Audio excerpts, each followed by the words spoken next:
FBI agents are seen behind yellow crime scene tape outside Rancho Tehama Elementary School after a shooting in the morning on November 14, 2017. In Rancho Tehama, California, 4 people were killed and nearly a dozen were wounded, including several children, when a gunman went on a rampage at multiple locations, including a school in rural Northern California. Redding, Caliph. For most, it's a question that defies reason. Why does someone like the suspect in Tuesday's Rancho Tehama rampage try to kill everyone in sight, even strangers and children? Psychologists interviewed by the Record Searchlight Wednesday said the shooter likely either being as will an animal to recapture dominance or honor through violence, or is subscribing to extremist ideology that justifies the violence, or is so paranoid that the person thinks everyone is conspiring against him. "You're becoming life or death," said Ari Kruglansky, distinguished psychology professor at the University of Maryland, College Park. That is a way of, in some strange way, asserting your dominance and importance. And these people are probably desperate for that kind of feeling. More. California shooter built his own illegal guns. Officials say more. California mass shooting suspect killed wife, hid body day before rampage. Officials say investigators haven't figured out whether that's what motivated the Rancho Tehama shooter, identified by police as 44-year-old Kevin Jansen Neal.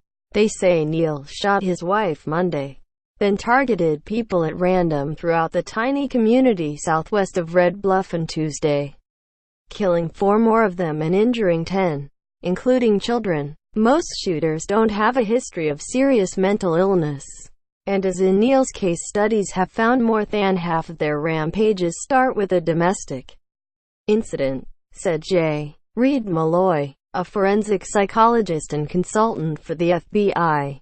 Their actual lives are swimming in misery, he said. This is a final statement.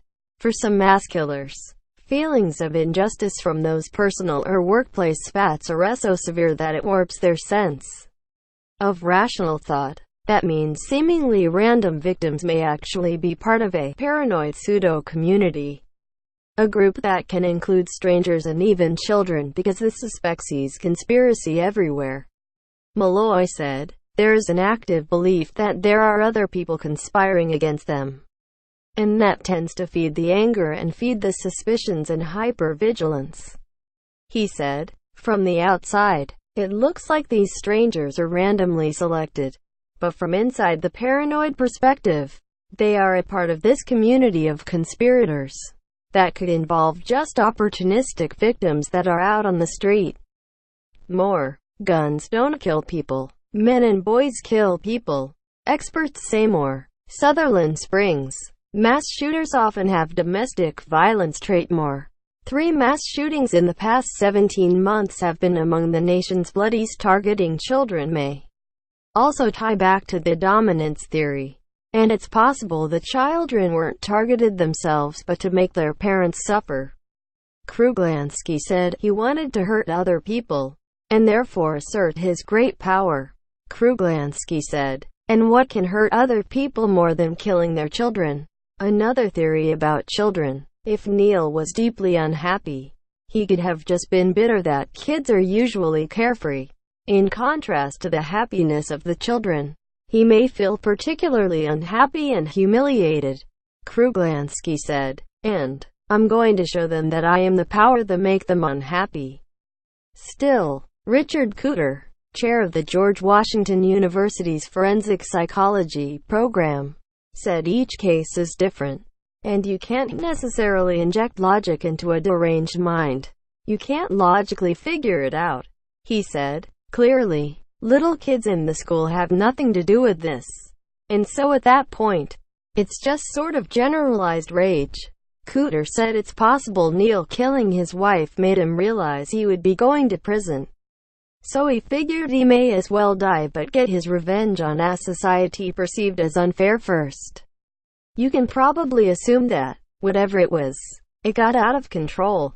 And at the time that it was really out of control, that he just decided to go out in a blaze of glory. Cooter said, Kruglansky believes America's cultural narrative around guns can foster the feelings that mass shooters dwell on. In our culture, where guns are used for self-protection, self-protection is a way of disallowing others to humiliate you, to take your property, to divest you of your rights. He said, self-protection is more than self-protection. It's assertion of your honor and, in our country, unfortunately, we have this idea that guns are for protection, for honor, for significance. And I think that adds fuel to the rage and to the sense of empowerment that guns will bring you. How do we make the violence stop? Preventing mass killings with a profile is challenging, Cooter said. There are a lot of people who have grievances, who are loners, who will never hurt anybody. And so if you said, there's your profile, you'd end up identifying all sorts of people who will never be dangerous to anybody. He said, another problem, Malloy said, people with mental illnesses that cause paranoia can be treated with medications. But there's no such remedy for someone whose ingrained worldview is behind it. Like in those with paranoid personality disorder, for the individuals who are paranoid, they often present great difficulties for law enforcement because they will engage in behaviors that will warrant law enforcement attention, but then confirm their paranoid beliefs. He said, they're very, very difficult cases for law enforcement to manage. Tehama County authorities have already said as much about Neil, whom they had on their radar as not law enforcement friendly. It appears that there were a lot of warning behaviors in this particular case. Malloy said, fundamentally, the mass murderers cannot be predicted specifically, but there are steps that can be taken to prevent them, including a concerted effort to both involve law enforcement as well as involve mental health professionals and individuals that raise concern in people's minds. Follow Elena Schulman on Twitter @ashulman_rs.